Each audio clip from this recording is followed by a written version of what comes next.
Welcome back to our channel, family.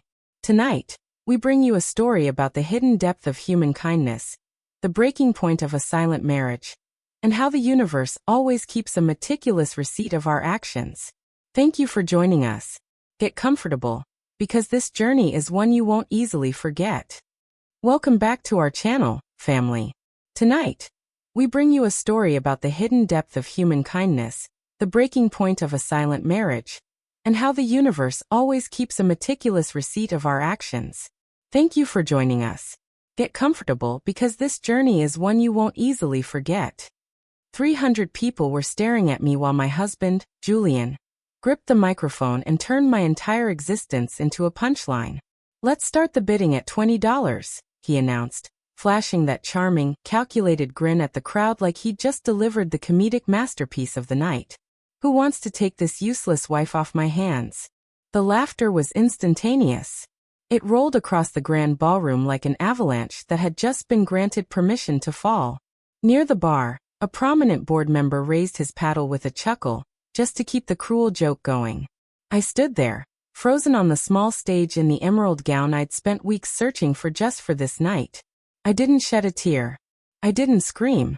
I only looked at him. Then a calm, deep voice from the very back of the hall shattered the noise. $3 million. The ballroom went dead silent. To understand how I ended up on that stage, you have to understand that a marriage doesn't erode in a single night. It happens over 25 years, one small erasure at a time, until you become so accustomed to being invisible that you don't even notice when it becomes your permanent state of reality. I had spent the last 48 hours putting this charity gala together. Every floral arrangement, every seating chart, every frantic phone call to the caterers. That was all my labor. I had been doing it for a decade, ever since Julian's philanthropic foundation outgrew backyard dinners and shifted into high society ballrooms. I never demanded the spotlight. I convinced myself that it was perfectly fine to work behind the curtain while he stood in the light. Julian arrived 45 minutes late, as usual, sweeping into the room with that effortless charisma that made everyone adjust themselves around him. He gave me a superficial kiss on the cheek in front of the primary donors, murmured a generic compliment about me, pulling it off again, and then spent the next 2 hours taking full credit for every single aesthetic and culinary choice I had made alone. By last year, I had stopped letting it sting. It's terrifying what a human being can get used to. It was during the main course that Julian's remarks grew sharper, fueled by a few neat glasses of expensive scotch. He told our table that I was hopelessly old-fashioned, that I still managed our household ledgers by hand and probably didn't know how to send an email longer than a sentence. The table erupted in polite laughter. I simply smiled, passing the bread basket to Mrs. Harrington, who patted my hand with a look of intense pity. That pity hurt worse than the jab itself. "She's the least exciting woman in high society," Julian proclaimed loudly enough for 3 surrounding tables to hear. "And I say that with absolute love." He always appended "with love" to his insults, as if it were a legal disclaimer that absolved him of malice. I still don't know exactly whose brilliant idea the auction was. I think it was Julian's aggressive business partner, Marcus, who regularly ran bachelor auctions for local micro-celebrities at minor charity events. Someone suggested it would be hilarious to do a parody version with long-term married couples. Julian clearly thought it was pure gold. Halfway through dessert, he grabbed my wrist and pulled me up onto the stage meant for the live band. For a fraction of a second, my heart fluttered. I foolishly thought he was going to make a meaningful toast, say something kind, or acknowledge my hard work. Instead, he snatched the microphone, placed a heavy hand on my shoulder like he was showcasing a piece of second-hand furniture, and uttered the words that ended our marriage. "Let's start the bidding at $20. The crowd laughed because they trusted the man with the microphone. I looked out at 300 faces of people I had hosted, fed, and written handwritten thank you notes to, and realized they were all enjoying the spectacle of my public devaluation. I didn't run. I didn't throw my champagne. I stood perfectly straight, folded my hands, and maintained my dignity. Because dignity is the one thing a room full of mocking people cannot strip from you, unless you hand it over willingly. Then came the voice from the shadows. $3 million. It was an unhurried, commanding voice. The kind of voice that never needs to shout to control a room. Every head turned instantly. Julian's hand slid off my shoulder as if it had turned to ice. Standing near the grand entrance was a tall man in a flawlessly tailored charcoal suit. He was looking at me with an expression that wasn't amusement or pity. It looked remarkably like reverence. I had never seen him before in my life. Julian let out a sharp, nervous chuckle, attempting to spin it into a joke about an incredibly generous donor, but the room had stopped listening to him. The stranger was already walking down the center aisle. The crowd parted naturally around him. He stopped right at the edge of the stage, looking up at me like a man who had finally found something he'd been tracking for a lifetime. Up close, he looked to be in his early 60s, with silver temples and a profound stillness that made Julian's manic energy seem incredibly small. "My name is Arthur Vance," he said. A collective gasp rippled through the board members behind us. The name clearly carried immense weight, though it meant nothing to me at the time. "I hope you'll forgive my dramatic interruption." Julian recovered his salesman persona instantly, stepping forward with an extended hand. "Arthur Vance. What an extraordinary honor. We had no idea you'd be attending tonight. Your foundation's generosity is—" "I am not here for your foundation," Arthur interrupted calmly. His voice remained smooth, but Julian's hand dropped back to his side, completely ignored. "I came tonight because I was informed your wife would be here." The silence in the room was absolute. You could hear the condensation dripping from the glasses. Julian glanced at me, his eyes demanding an explanation, looking for some hidden scandal. "I'm sorry. Have the two of you met Evelyn?" Julian asked, his voice tight. "No, honestly." In 25 years, I had never given Julian a reason to question my fidelity, and I wasn't about to let a room full of strangers think otherwise. Arthur turned his attention fully back to me, his features softening. "Mrs. Vance, forgive me, Mrs. Vanguard. I know this feels incredibly bizarre. I promise you, my intentions are entirely pure. Would you do me the honor of allowing me to take you to dinner tomorrow evening? I have something vital to share with you, and it doesn't belong in a room like this." Every ounce of societal training told me to say no, to protect Julian's reputation, to smooth over the awkwardness. But I looked at Arthur's eyes and saw absolute, unvarnished respect. "All right," I said clearly. "Tomorrow evening." The fallout started before we even reached the parking lot. In the car, Julian gripped the steering wheel so tightly his knuckles turned white. "Do you know him, Evelyn? Be honest with me. $3 million for a joke? That isn't normal. What did you do, run into him at a hotel? A café?" "I have absolutely no idea who he is, Julian," I said, exhausted. He didn't believe me. He locked himself in his study the moment we got home. What I didn't know then was that he had already text messaged his personal assistant to run a comprehensive background check on Arthur Vance, looking for any crossover between Arthur's life and mine. By dawn, the assistant returned information that terrified Julian far more than a simple affair. Proof that Arthur Vance had been actively searching for a woman named Evelyn Vanguard for nearly 5 years. The next evening, Arthur escorted me to a secluded, high-end restaurant tucked away from the usual high society spots. He stood up immediately when I arrived and pulled out my chair himself. "I owe you a sincere apology for last night," Arthur began softly once we had ordered. "It was theatrical, and I know it must have been jarring. But I have been trying to locate you for years. When I witnessed how your husband was treating you on that stage, I refused to let it continue." "You still haven't told me how you know who I am," I pressed gently.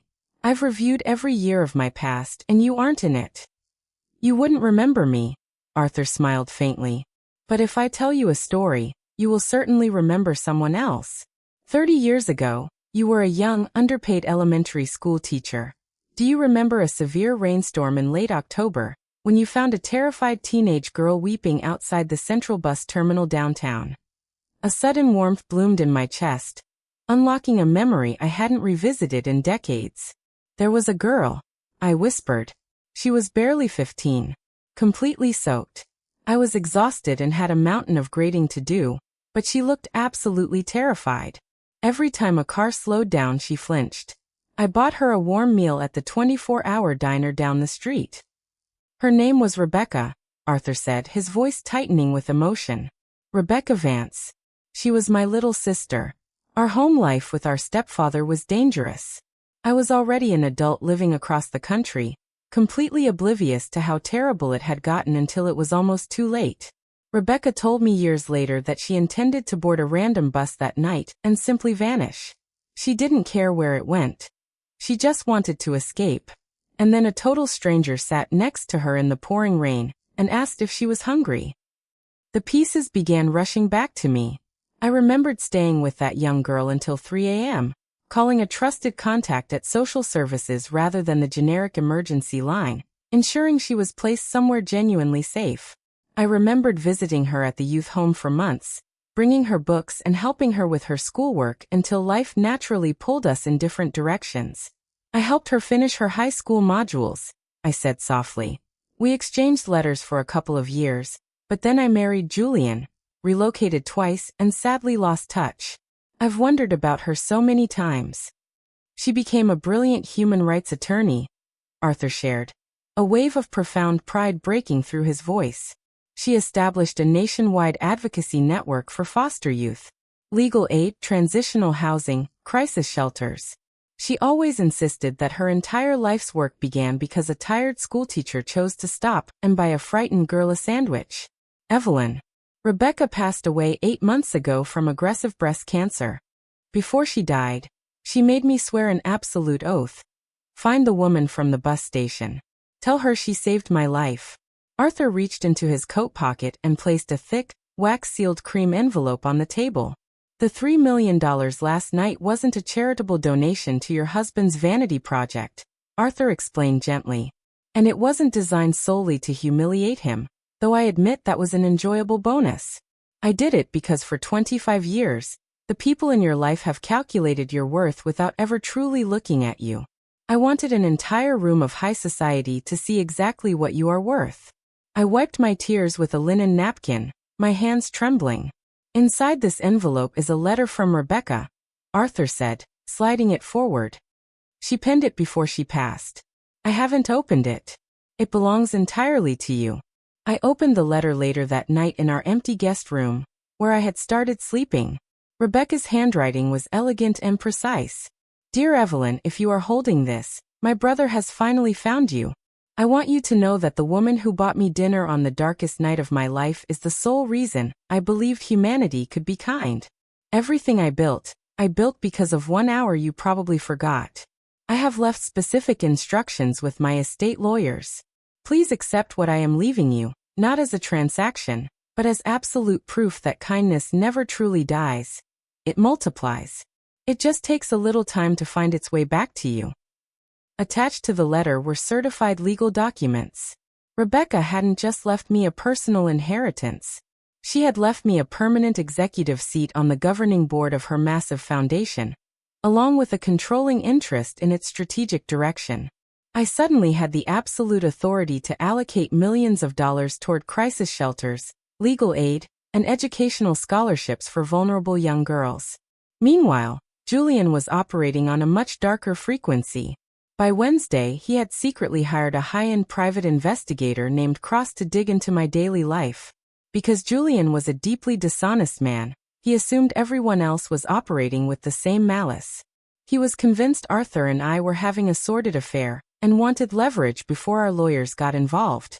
But what the investigator discovered completely broke Julian's reality. The private investigator didn't find secret hotel rendezvous or hidden bank accounts.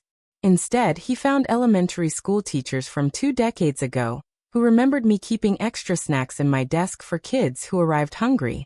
He located a lonely widow named Diane, whom I had visited every single Tuesday afternoon for 2 years after her husband passed, back when Julian was far too busy building his corporate empire to notice I was even missing.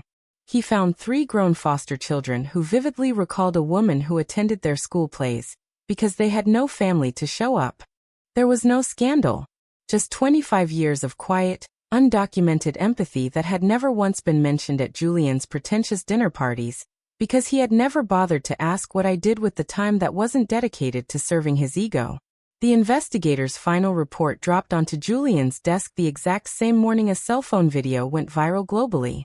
Some anonymous guest at the gala had recorded the entire parody auction on their phone. By Thursday afternoon, the clip of Julian holding that microphone, grinning arrogant and saying, "Let's start the bidding at $20, had accumulated over 5 million views on social media. The public commentary was brutal. A prominent late-night comedian featured the clip in his opening monologue. A massive women's rights organization shared it with a simple caption. "This is what systemic emotional cruelty looks like when it's wearing a tuxedo." By Friday morning, corporate sponsors began severing ties with Julian's firm. Two multi-million-dollar real estate developers quietly triggered their contract exit clauses. Julian walked into the house Friday evening looking like a man whose entire world had collapsed. He sat at the kitchen island, his phone face down, and whispered, "It's completely out of control, Evelyn. I can't stop the press." I looked at him and realized how entirely small his world was. I didn't say a word. The phone rang. It was his board of directors demanding an emergency hearing for Monday morning. The meeting lasted 2 hours. Julian later confessed to me that none of the directors could look him in the eye. The senior board member, a man Julian had known for decades, told him bluntly, "This isn't about a bad joke, Julian. Jokes are easily forgiven. This is about what the joke revealed to the entire world about who you truly are when you think the people watching don't matter." By Wednesday, the firm's private stock valuation plummeted. Desperate to salvage his reputation, Julian approached me with an offer from a national morning show. They wanted a joint television interview. "Just sit beside me, Evelyn," he pleaded, his voice cracking. "Smile for the cameras. Tell them it was an inside joke between us, that you weren't hurt, that our marriage is completely fine." I looked at him, feeling a profound sense of detachment. "I will never lie to protect your illusions again, Julian. Not anymore." I officially moved out into my own quiet apartment 6 weeks later. We separated with an unexpected amount of dignity. There was no screaming in courtrooms, no weaponizing of shared assets. Just two people signing dissolution papers across a mahogany desk, closing out a long, hollow chapter. I spent my newly found freedom working directly with the foundation. Arthur took me to visit one of our regional crisis shelters. It was a beautiful, converted brick building on the edge of the city. That was where I met a young mother named Clara, who was sitting in the courtyard holding a sleeping toddler, looking completely drained by the weight of survival. I didn't offer her empty platitudes. I sat on the bench beside her, went to the corner market to buy lunch for her children, and simply listened to her story for 3 hours without rushing her. Through the foundation, we established a long-term housing grant that allowed Clara to finish her nursing certification without the terror of homelessness. Months later, on a crisp autumn afternoon, Arthur and I drove out to the quiet cemetery where Rebecca rested under a massive golden oak tree. Arthur placed a bundle of white lilies by her headstone. I knelt down, pressing my palm against the cool, engraved stone. "You believed I saved your life, Rebecca," I murmured silently. "But the truth is you saved mine right back. It took 30 years for the ledger to balance, but I definitely received the better end of the bargain." As we walked back toward the vehicle, I noticed a young girl, perhaps 19, sitting entirely alone on a bench outside the cemetery gates. A worn duffel bag sat at her feet, and she was wrapping her arms tightly around herself, staring at the ground with that familiar, invisible fear. I didn't hesitate for a second. I walked over, sat down at a respectful distance on the far end of the bench, and smiled. "It's a chilly afternoon," I said softly. "Would you like to sit with me for a while?" The girl looked up, startled and defensive, but as she looked into my eyes, her shoulders dropped. She nodded silently, and the beautiful, silent cycle that had started in a rainy bus terminal 30 years ago began all over again. Without an audience. Without applause. Without anyone keeping score. Sometimes, people will attempt to dictate your value based on their own profound insecurity. They will hold the microphone, set a low price, and wait for the world to agree. But time always settles the real account long after the laughter has died, and the room has emptied out. Kindness is always worth far more than those who mock it could ever afford to pay. What do you think lies ahead for Evelyn? Has she found absolute fulfillment in her new purpose? Or is her heart ready to welcome someone new? Leave a comment below and let us know where you are watching from tonight. We have incredible stories waiting for you every week. Don't forget to subscribe and hit the notification bell so you never miss a journey. Thank you for watching.